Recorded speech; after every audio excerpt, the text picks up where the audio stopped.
A vinda do Senhor. Texto inicial, 1 Tessalonicenses, capítulo 3, versículos 11 ao 13, diz assim: Ora, o mesmo nosso Deus e Pai e nosso Senhor Jesus Cristo encaminhe a nossa viagem para vós, e o Senhor vos aumente e faça crescer em amor uns para com os outros e para com todos, como também o fazemos para convosco, para confirmar os vossos corações, para que sejais irrepreensíveis em santidade diante de nosso Deus e Pai, na vinda, no grego parousia, de nosso Senhor Jesus Cristo, com todos os seus santos. A palavra parousia, segundo o dicionário Strong, significa presença, vinda, chegada, advento. Trata-se da volta futura e visível de Jesus do céu. O apóstolo Paulo está dizendo por meio deste texto que a Igreja de Cristo, a Igreja fiel, precisa se preparar, se mantendo irrepreensível em santidade, para este advento, a saber, a vinda do Senhor Jesus. Vinda esta na qual o Senhor Jesus virá com os santos, a saber, os anjos, inicialmente. 1 Tessalonicenses, capítulo 4, versículos 15 ao 17, diz assim: Porque, se cremos que Jesus morreu e ressuscitou, assim também aos que em Jesus dormem, Deus os tornará a trazer com ele. Dizemo-vos, pois, isto, pela palavra do Senhor, que nós, os que ficarmos vivos para a vinda, no grego parousia, do Senhor, não precederemos os que dormem. Novamente nós encontramos a palavra parousia, que significa presença, vinda, chegada, advento, e que trata-se da volta futura e visível do Senhor Jesus do céu. O apóstolo Paulo escreveu que será nesta vinda, neste momento específico, que ocorrerá a ressurreição daqueles que servem a Deus e a Cristo, cujos nomes estão escritos no livro da vida do Cordeiro. E Paulo declara que nós, os que estivermos vivos sobre a terra, não precederemos estes que dormem, ou seja, que morreram, de modo que o arrebatamento da igreja ocorrerá nesta vinda sobre a qual o apóstolo Paulo está escrevendo, porque será nela que ocorrerá a ressurreição dos servos de Deus e de Cristo. E essa ressurreição ela vai ser chamada em Apocalipse de a primeira ressurreição, que antecederá o estabelecimento do reino de Deus sobre a terra, para então iniciar-se o milênio, a era messiânica, com Cristo reinando por 1000 anos sobre toda a terra a partir de Jerusalém. Se nós que servimos a Deus e a Cristo não precederemos a estes mortos, que serão ressuscitados após a grande tribulação, na vinda visível do Senhor Jesus nas nuvens do céu, como então seremos arrebatados antes da tribulação? Se formos arrebatados antes da tribulação e estes mortos forem ressuscitados na vinda visível do Senhor Jesus após a grande tribulação, então nós precederemos sim os mortos. De modo que seria e será uma contradição com relação ao que o apóstolo Paulo escreveu. porque ele diz que nós não precederemos. Então, das duas, uma, ou o apóstolo Paulo errou e o pré-tribulacionismo está certo, ou então o pré-tribulacionismo está errado e o apóstolo Paulo acertou. Das duas, uma.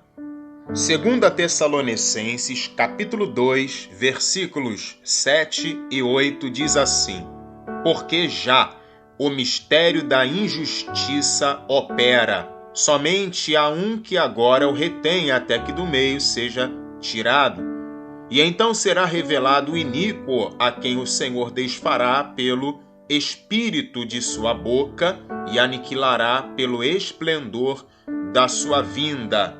Novamente, encontramos aqui a palavra grega parousia ou parousia, que significa presença, vinda, chegada, advento, e que trata-se da volta futura e visível do Senhor Jesus vindo do céu.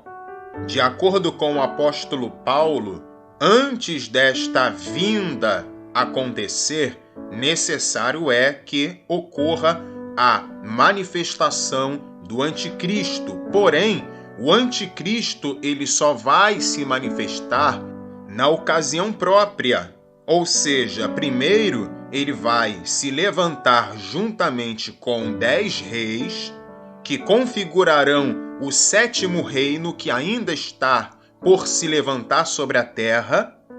Depois, após 3 anos e meio de aparentemente paz, tranquilidade, ele recebe destes reis o reino, o poder, a autoridade, e então nós teremos sobre a terra o 8º reino, o reino do anticristo, que vai durar cerca de 3 anos e meio, até o momento no Armagedon.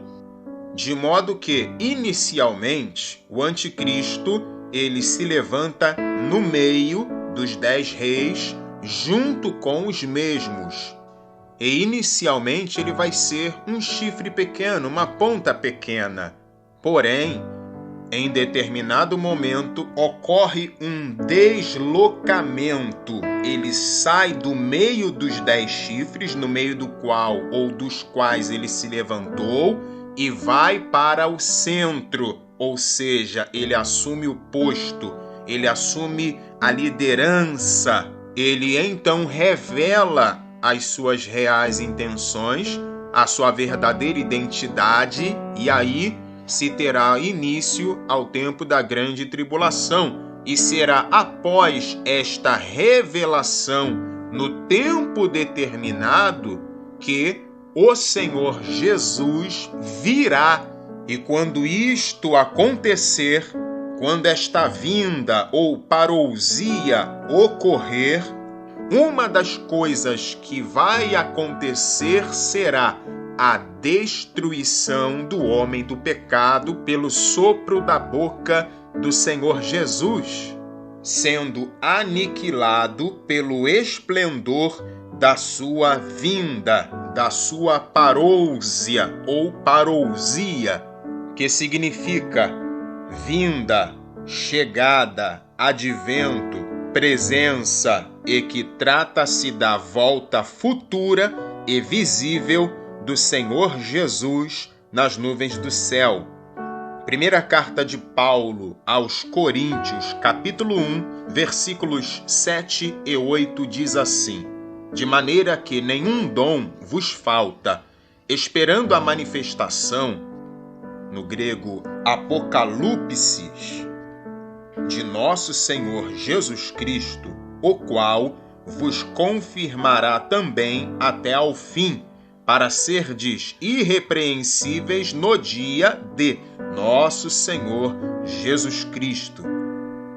Apocalipsis, segundo o dicionário James Strong, significa ato de tornar descoberto, exposto, uma revelação de verdade, instrução, concernente a coisas antes desconhecidas, usado de eventos nos quais coisas estados ou pessoas até agora não presentes na mente das pessoas se torna parte da sua realidade, manifestações, aparecimento. Ou seja, a parousia de Cristo, a vinda de Cristo e Apocalipse estão claramente ligados, conectados, interligados, pois a vinda do Senhor Jesus será reveladora, visível, manifesta a todos. E não somente a Igreja de Cristo, como ensina o pré-tribulacionismo de forma errada. Primeira carta de Paulo a Timóteo, capítulo 6, versículos 13 e 14, diz assim: Mando-te diante de Deus, que todas as coisas vivifica, e de Cristo Jesus, que, diante de Pôncio Pilatos, deu o testemunho de boa confissão, que guardes este mandamento sem mácula e repreensão, até a aparição, no grego epifaneia, de nosso Senhor Jesus Cristo. Epifaneia, segundo o dicionário Strong, significa aparição, manifestação, frequentemente usado para referir-se à gloriosa manifestação dos deuses e, especialmente, a sua vinda para trazer ajuda. No Novo Testamento, refere-se à vinda de Cristo, não somente aquela que já aconteceu e pela qual a sua presença e poder se mostra na luz da salvação que ele fez brilhar sobre a humanidade, mas também e principalmente ao grandioso retorno do céu para a terra que ocorrerá no porvir. De modo que epifaneia, ainda que possa ser usado para se referir à primeira vinda do Senhor Jesus, ela principalmente é uma palavra que é utilizada para se referir à segunda vinda do Senhor Jesus, acerca da qual o apóstolo Paulo muito escreveu e muito falou em suas cartas, principalmente as que ele escreveu para os Tessalonicenses, os quais ele muito elogiou em sua primeira carta, nos primeiros versos. O apóstolo Paulo ele está dizendo e explicando que o descanso da igreja fiel do Senhor Jesus será em decorrência desta vinda que será um aparecimento visível, revelador de Cristo, que virá em uma nuvem do céu, e não antes da tribulação e grande tribulação, como o pré-tribulacionismo ensina, com base em textos isolados e mal interpretados no Evangelho e no Novo Testamento. Evangelho de Mateus, capítulo 24, versículos 27, 38 e 39, diz assim: Porque assim como o relâmpago sai do Oriente e se mostra até o Ocidente, assim será também a vinda, no grego parousia, do Filho do Homem. Porquanto, assim como nos dias anteriores ao dilúvio comiam, bebiam, casavam e davam-se em casamento, até ao dia em que Noé entrou na arca e não perceberam até que veio o dilúvio e os levou a todos, assim será também a vinda, no grego parousia, do Filho do Homem. Lembrando que parousia ou parousia significa presença, vinda, chegada, advento e trata-se da volta futura e visível do Senhor Jesus que virá do céu. Ou seja, essa vinda de Cristo será visível como um relâmpago no céu, resultando em salvação e livramento para uns e juízo, castigo e destruição para outros. 1 Tessalonicenses capítulo 4, versículos 15 ao 18, diz assim: Dizemo-vos, pois, isto pela palavra do Senhor, que nós, os que ficarmos vivos para a vinda, no grego parousia, do Senhor, não precederemos os que dormem, porque o mesmo Senhor descerá do céu com alarido e com voz de arcanjo e com a trombeta de Deus. E os que morreram em Cristo ressuscitarão primeiro. Depois, nós, os que ficarmos vivos, seremos arrebatados, no grego harpazo, juntamente com eles nas nuvens, a encontrar o Senhor nos ares, e assim estaremos sempre com o Senhor. Portanto, consolai-vos uns aos outros com estas palavras. Ou seja, é nessa parousia, é nesta vinda que ocorrerá o harpazo, isto é, o arrebatamento da igreja fiel do Senhor Jesus. E esta vinda será inicialmente na presença dos santos, a saber, os anjos, em dado momento no Armagedon, para se cumprir a profecia em Zacarias, que o apóstolo Paulo tinha em mente ao dizer que, nesta vinda, a igreja fiel de Cristo ainda estará sobre a terra.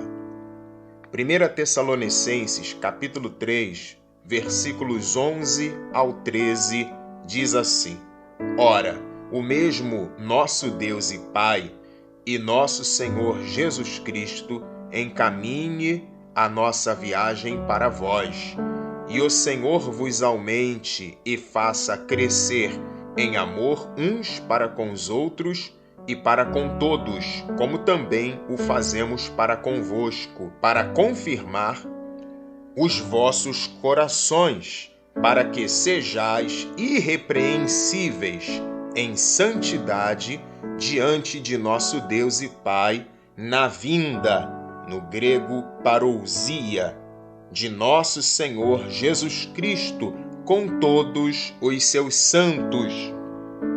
E agora vejamos o texto que o apóstolo Paulo tem em mente. Zacarias, capítulo 14, versículo 5, está escrito: E fugireis pelo vale dos meus montes, pois o vale dos montes chegará até Azel.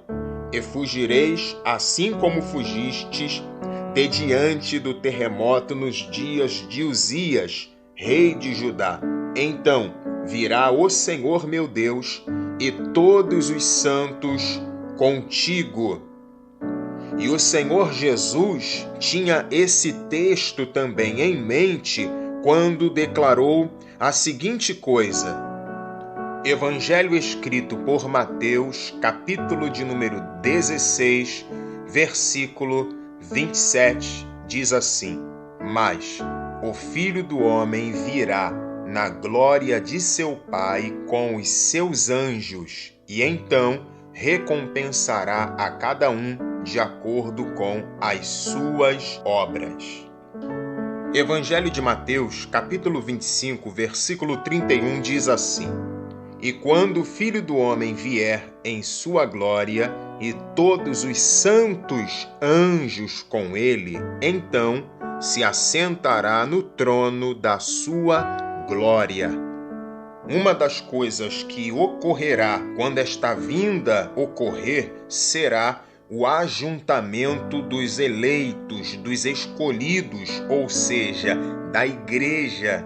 E isso ocorrerá mediante o arrebatamento da igreja de Cristo. Evangelho de Mateus, capítulo de número 24, versículos 29 ao 31. Diz assim: E logo depois da aflição daqueles dias, o sol escurecerá, e a lua não dará sua luz, e as estrelas cairão do céu, e as potências dos céus serão abaladas. Então aparecerá no céu o sinal do Filho do Homem, e todas as tribos da terra se lamentarão e verão o Filho do Homem vindo sobre as nuvens do céu com poder e grande glória. E ele enviará os seus anjos com rijo clamor de trombeta, os quais ajuntarão os seus escolhidos desde os quatro ventos de uma a outra extremidade dos céus. Foi justamente acerca desta vinda que 2 anjos ministraram para aqueles que haviam acabado de ver com os próprios olhos o Senhor Jesus subir aos céus. Atos dos Apóstolos, capítulo 1, versículos 10 e 11, diz assim: E estando com os olhos fitos no céu, enquanto ele subia, eis que junto deles se puseram 2 homens vestidos de branco, os quais lhes disseram: Homens galileus, por que estáis olhando para o céu? Esse Jesus que dentre vós foi recebido em cima no céu, há de vir, assim como para o céu o vistes ir.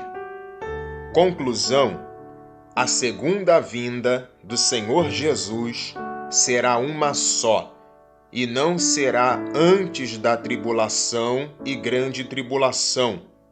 Ela será após o anticristo se levantar, assumir sua posição como líder e, por fim, comandar a batalha no Armagedon, no tempo para o fim da grande tribulação. Sendo assim, não existe pré-tribulacionismo, que seria um arrebatamento antes da tribulação e grande tribulação, nem no ensino de Jesus e, muito menos ainda, nas cartas do apóstolo Paulo. Muito menos existe meso ou midi-tribulacionismo, que seria um arrebatamento como divisor de águas entre a tribulação e a grande tribulação, nem nos ensinos do Senhor Jesus e nem nas cartas do apóstolo Paulo. Mas, se ainda assim, depois de tudo que aqui foi apresentado e exposto, se você quiser acreditar cegamente em pré-tribulacionismo, a opção é sua.